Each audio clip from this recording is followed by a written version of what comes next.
que el Evangelio de Cristo no es una religión, sino que es la buena noticia de que ha llegado el reino de Dios.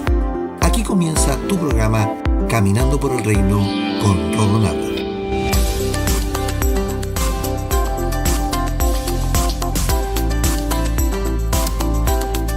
Bienvenidos a Caminando por el Reino, tu programa de enseñanza de la gracia a tu casa. Anteriormente en Caminando por el Reino, esta semana estamos conversando acerca de la adoración. Y en el episodio anterior aprendimos lo siguiente. 1. La finalidad de Cristo con la visita a Samaria era de sacar a los samaritanos de la adoración sin sentido en aquel templo y monte, cumplir con la llegada del Mesías e introducirlos al reino, acción que fue confirmada cuando llega Felipe a Samaria y los bautiza en el nombre de Jesucristo, y con el derramamiento del Espíritu Santo que fue por medio de Pedro y Juan con la imposición de las manos. Esto está en Hechos capítulo 8. Segundo, la expresión la hora viene y ahora es, de Juan capítulo 4 verso 23, Cristo le deja ver a la mujer samaritana que se ha cumplido el tiempo cronos, que el tiempo ya está cumplido en la agenda divina y ha llegado el momento de reformar la adoración por la verdadera adoración, ya no más en este templo, sino que la adoración al Padre debe ser por los verdaderos adoradores. Tercero, cuando Cristo habla de los verdaderos adoradores, que van a adorar al Padre en espíritu y en verdad, Él se está refiriendo a que la adoración tiene un significado profundo y desde el interior del ser humano. La expresión tiene dos palabras. Una es neuma, que significa alma, y la otra es aletheia, que es la palabra para definir la verdad presente o revelada. Es decir, Cristo es la verdad revelada, la verdad que estaba detrás del velo y que hoy es mostrada. Por consiguiente, los verdaderos adoradores son los que adoran desde el alma y con Cristo en sus corazones. Y cuarto y último, la reforma de adoración que inició Cristo tiene que ver con el culto que se estaba ofreciendo en ese templo por los samaritanos y por el de Jerusalén. En Romanos capítulo 12, versículos 1 y 2, Pablo nos deja claro que el culto a Dios ya no es de manera sistemática, sino que es racional. La expresión en griego es logikem latreia, donde latreia se traduce como el servicio sagrado, culto y adoración, y logikem como racional o usando el entendimiento. Entonces, esto no se trata de hacer servicios sistemáticos y por costumbres, sino de un culto consciente y desde el corazón. El culto hebreo era de un sinnúmero de pasos, ritualismos, protocolo, ceremonia y preparación realmente exhaustivos.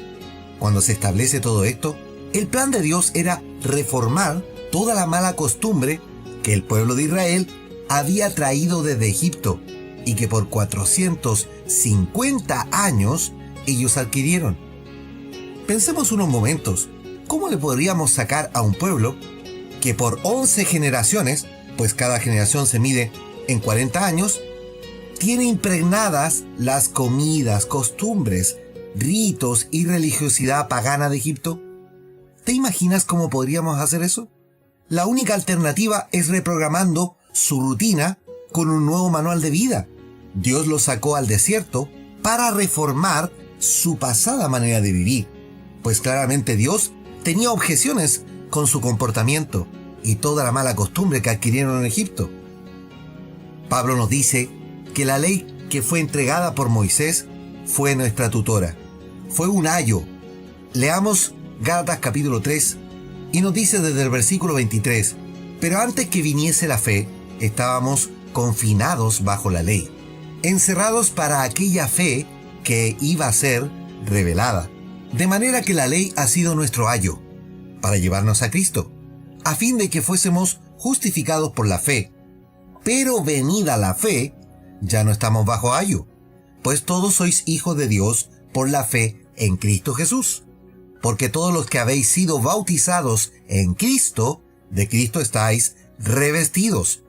Ya no hay judío ni griego, no hay esclavo ni libre, no hay varón ni mujer, porque todos vosotros sois uno en Cristo Jesús, Y si vosotros sois de Cristo, ciertamente linaje de Abraham sois, y herederos según la promesa.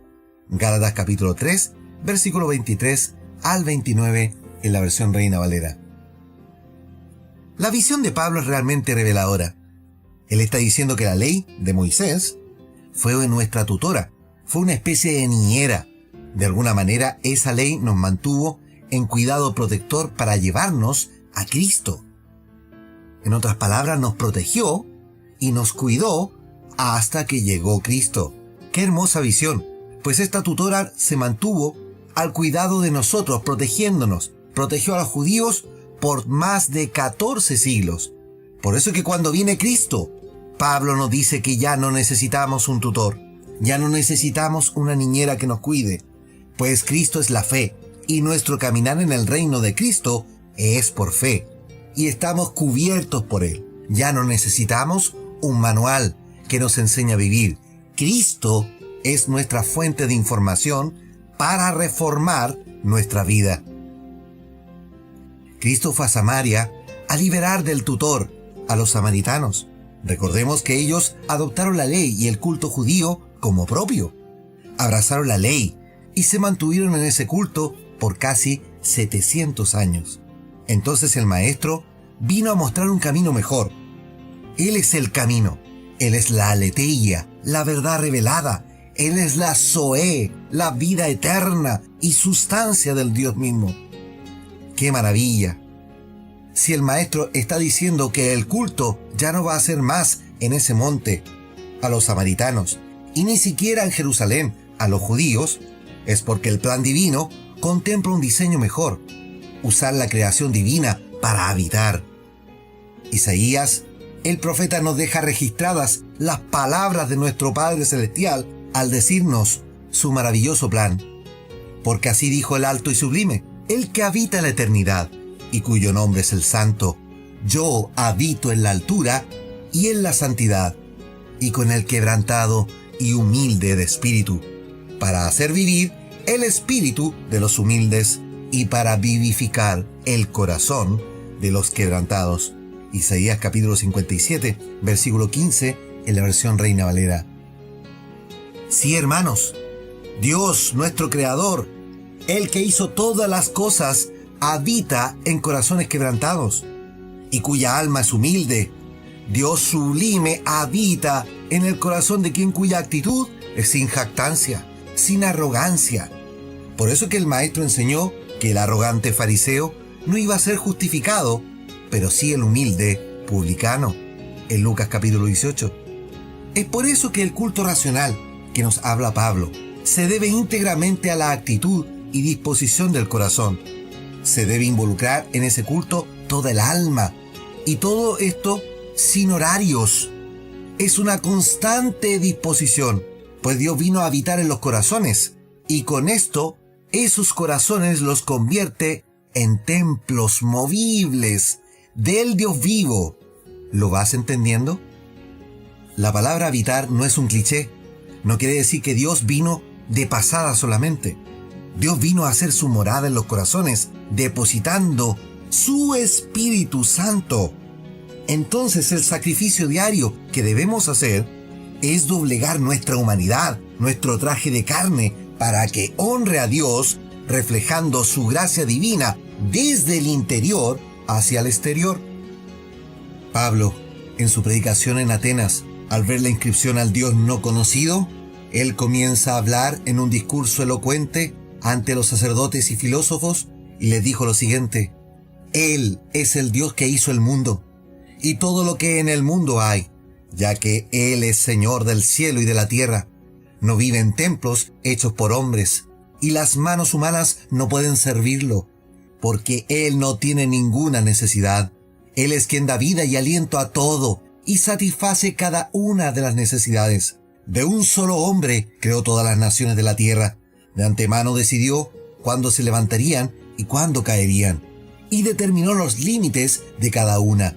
Su propósito era que las naciones buscaran a Dios, y quizás acercándose a tientas lo encontraran, aunque Él no está lejos de ninguno de nosotros, pues en Él vivimos, nos movemos y existimos. Como dijeron algunos de sus propios poetas, nosotros somos su descendencia. Y como esto es cierto, no debemos pensar en Dios como un ídolo diseñado por artesanos y hecho de oro, plata o piedra. Entonces, en la antigüedad Dios pasó por alto la ignorancia de la gente acerca de estas cosas, pero ahora Él demanda que todo el mundo en todas partes se arrepienta de sus pecados y vuelvan a Él. Hechos capítulo 17, versículo 24 al 30 en la versión NTV. El plan de Dios es reunir a todos, habitar en los corazones, reformar las vidas de las personas en amor, descontaminar la humanidad del pecado reinante, llevarlos a una vida mejor, a una relación, ya no en el ritualismo religioso, ya no más con el protocolo.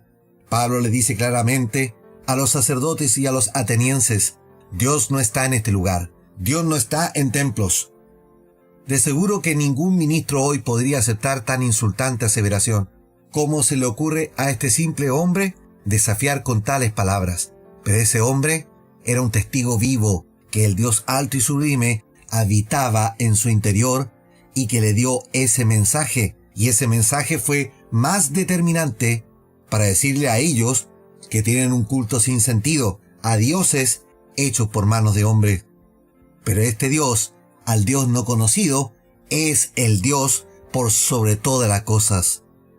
Me gusta la expresión que dice Pablo en esto, al decir, pues en Él vivimos, nos movemos y existimos. Nosotros vivimos y nos movemos y nuestra existencia es en Dios. Esto es realmente maravilloso, hermanos. Pablo está hablando que desde que conocieron a Cristo, Él ya no vive como un judío más. Pablo está predicando de lo que significa vivir en el reino. Por eso que él mismo dijo en la carta a los Gálatas: con Cristo estoy juntamente crucificado, y ya no vivo yo, mas Cristo vive en mí. Y lo que ahora vivo en la carne lo vivo en la fe del Hijo de Dios, el cual me amó y se entregó a sí mismo por mí. Gálatas capítulo 2, versículo 20 en la versión Reina Valera. La pertenencia a Cristo, quien nos compró por su sangre preciosa, cambia radicalmente el culto. Si Dios por medio de su Espíritu vive en mí, y en mí es formada la naturaleza divina conforme a la estatura e imagen de Cristo, entonces ya nada puede ser como se hacía antes. Cristo interrumpió la rutina religiosa que por costumbre tenían Pedro y Juan en Hechos capítulo 3, porque el reino no es de cultura religiosa judía. Cristo le cambió la percepción a este Pedro de los gentiles y tuvo que él entrar en la casa de Cornelio. Y estos, a su vez, recibieron el Espíritu Santo igual que ellos en el día de Pentecostés. Esto se encuentra en Hechos capítulo 10. El culto no es más en un templo. El culto ahora es en nuestras vidas permanentemente. Y esto es relevante de entender, porque la costumbre religiosa que hemos heredado nos dice que debemos ir a un lugar a adorar, cuando la enseñanza en el nuevo pacto ya no es así. Por eso que Pablo dice, en Él vivimos. Ya no pertenecemos al sistema de vida de este mundo, pertenecemos al sistema de vida del reino. Probablemente esto sea complejo de entender, pero nos habla primero de cambiar la mentalidad. Pablo habla en innumerables ocasiones de renovar nuestro entendimiento, renovar nuestra manera de pensar. Por lo que es necesario entender que nuestra pertenencia es de Cristo y portamos a Cristo en todo momento. Vivimos una vida terrestre en este mundo, pero interiormente nos movemos en el reino, llevando a Cristo a todas las labores cotidianas de la vida que hacemos como seres humanos. Esta es la principal variable de cambio en nuestra mentalidad, el realmente sentirnos que no somos de este mundo y que somos realmente de Cristo. Pablo nos dice en la segunda carta a los hermanos de Corinto y Grecia, en el capítulo 10, desde el versículo 1 dicen que soy muy tímido cuando estoy entre ustedes, pero muy valiente cuando estoy lejos. Yo les ruego por el cariño y la bondad de Cristo, que cuando vaya a verlos, no me obliguen a ser duro con los que nos acusan. Ellos dicen que nosotros hacemos las cosas solo por interés. como lo hace la gente de este mundo. Es verdad que vivimos en este mundo, pero no actuamos como todo el mundo, ni luchamos con las armas de este mundo. 2 Corintios capítulo 10, versículo 1 al 4, en la versión Traducción en lenguaje actual. Es verdad que vivimos en este mundo, pero no hacemos ni actuamos como el mundo lo hace. Ese es el sello de quien está sufriendo la transformación en su vida por el poder del Espíritu Santo. Entonces, si el mundo cree que hacer culto es hacer una procesión, es hacer una manda, es rendir honra a imágenes o esculturas, o simplemente ir a un recinto y permanecer allí por espacio de algunas horas, los hijos del reino deben mostrar que el culto es el que se lleva en el interior. Somos el acceso a la presencia de Dios para quien lo necesita. El culto del Hijo de Dios es en el interior, pero cuando éste se mueve, habla, acciona, se refleja al exterior. Por eso que Juan el Bautista tiene testimonio de ser una antorcha encendida, tal cual como da testimonio el propio Cristo de Juan el Bautista en Juan capítulo 5, versículo 35. Pues él ardía en su interior con el fuego del Espíritu Santo y se reflejaba en exterior con una luz que proyectaba. El Maestro les enseña a los discípulos lo siguiente en Mateo capítulo 5.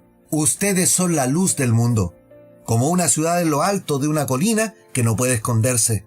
Nadie enciende una lámpara y luego la pone debajo de una canasta. En cambio, la coloca en un lugar alto donde ilumina a todos los que están en la casa. De la misma manera, dejen que sus buenas acciones brillen a la vista de todos, para que todos alaben a su Padre Celestial. Mateo capítulo 5, versículo 14 al 16 en la versión NTV. Ustedes son los que iluminan. El Señor los ha llamado para que den luz a la tierra o al mundo. Nuestro testimonio debe ser ese, debe ser en nuestras acciones y todo el reflejo del culto que estamos llevando en el interior al Señor. Cuando Pablo se refiere al culto racional, debemos entender que el traductor de la Biblia entendió que la palabra allí, del latín, significaba culto. Casiodoro de Reina era un monje católico español que recibió la Biblia del Vaticano en latín y procedió a traducirla al español castellano en 1569. Casiodoro de Reina traduce la palabra cultus us, que está escrito en el pasaje que relata Pablo, como culto, porque el sentido de la palabra en este concepto que habla Pablo es de cultivar y proviene del verbo colere, que significa cultivar o el efecto de cultivar o cuidar bien de algo. Entonces el culto racional es aquel que hacemos para tener una relación con nuestro Dios. Debemos cultivar esa relación y debemos ser conscientes que debo cuidar esa relación todos los días. Hermanos, tu culto es cuidar la relación que tienes con Dios. No es de un día a la semana, es de todos los días. Ese es nuestro culto racional. Oremos al Señor. Padre Celestial, te doy gracias por entender que el culto que tú nos has dejado, Señor, este culto racional, significa cultivar nuestras vidas en una relación gloriosa contigo. Padre, queremos ser portadores de tu gracia y presencia al movernos en todo lugar, en el colegio, en la universidad, en las casas, en los trabajos, en las oficinas, en la calle, en el transporte público, en todo lugar poder mostrar la luz que tú has puesto en nosotros. Señor, que nuestras acciones reflejen este cultivar que tenemos contigo de esta relación. Padre, mueve el entendimiento de las personas para que ya no seamos los religiosos que éramos antes, de ir a un lugar y ofrecer adoración y culto cuando eso ya no corresponde a estos tiempos, pues estamos en el reino, portamos a Cristo en nuestras vidas, somos un templo movible y por lo tanto el culto es algo que hacemos todos los días y a toda hora. Padre, revela esto al interior de tus hijos, para que sean iluminados sus entendimientos y racionalmente, conscientemente, entiendan que ya no podemos vivir como lo hacíamos antes. Si tú corregiste a un Pedro y Juan, interrumpiste su rutina religiosa de ir a orar para hacer la minjá, que era la oración de la tarde, tú interrumpe en esta hora, Señor, nuestras rutinas domingueras o de cualquier día de la semana, Señor, yendo a recintos a adorar, cuando nuestra adoración es permanente. Es desde el corazón, desde el alma, desde lo profundo de nuestro ser.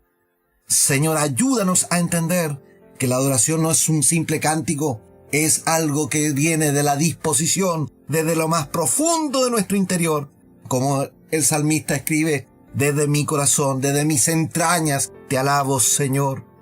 Que ese sea el sentir, que esa sea la motivación. Y todo esto te lo pido, mi buen Dios, en tu santo nombre, Jesucristo. Amén y amén. Amados, los invito para mañana, para seguir conversando de la adoración y a caminar por el reino. Súmate a la familia de Caminando por el Reino y comparte el mensaje por las redes sociales. Búscanos. Caminando por el Reino está en Facebook, YouTube, Instagram y Twitter. Sigue los episodios por Spotify, la red más grande musical del mundo. O bien escúchanos por la web en caminandoporelreino.podbean.com. Somos más de 7.000 hijos del reino y vamos a llegar este año a ser más de 10.000.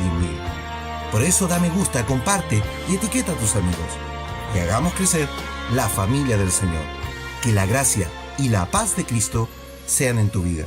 Al estar en la presencia de tu divinidad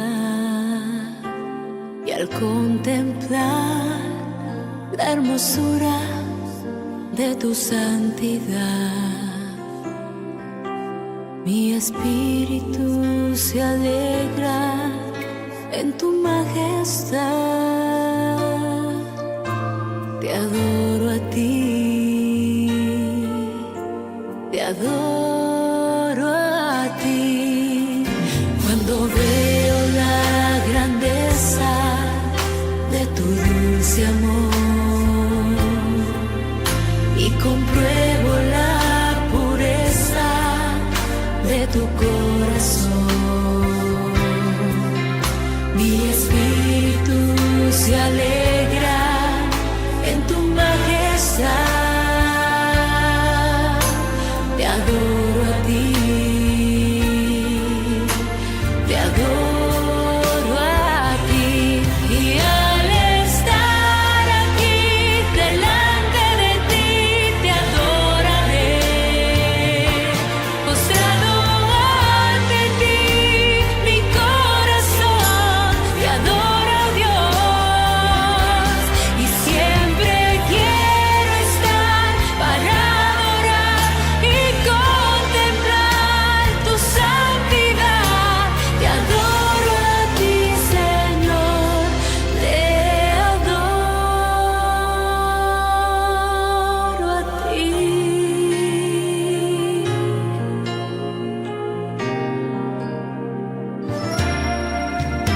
Al estar en la presencia de tu divinidad y al contemplar la hermosura de tu santidad,